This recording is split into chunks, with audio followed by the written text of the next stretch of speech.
ఈ వాక్యం వింటున్న ప్రియబిడ్డ, చుట్టూత ప్రజలకి నవ్వుతూ కనపడ్డావేమో, ప్రజలు నీ పెదాల మీద ఉన్న నవ్వును చూశారేమో.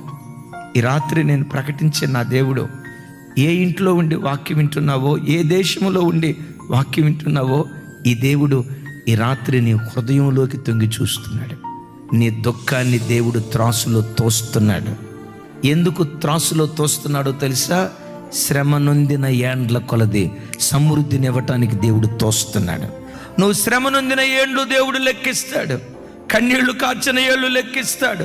దుఃఖపడిన ఏళ్ళు లెక్కిస్తాడు. నా బ్రతికేంటి ఎలా అయిపోయిందని రొమ్ము కొట్టుకుంటూ ఏడ్చిన దినాలు దేవుడు లెక్కిస్తాడు. నేల మీద నువ్వు కాచిన కన్నీటి చుక్కలు దేవుడు లెక్కిస్తాడు. మరి విశేషంగా ఎంత శ్రమను, ఎంత దుఃఖాన్ని అనుభవించావో నీ దుఃఖమంతా దేవుడు కొలుస్తాడు.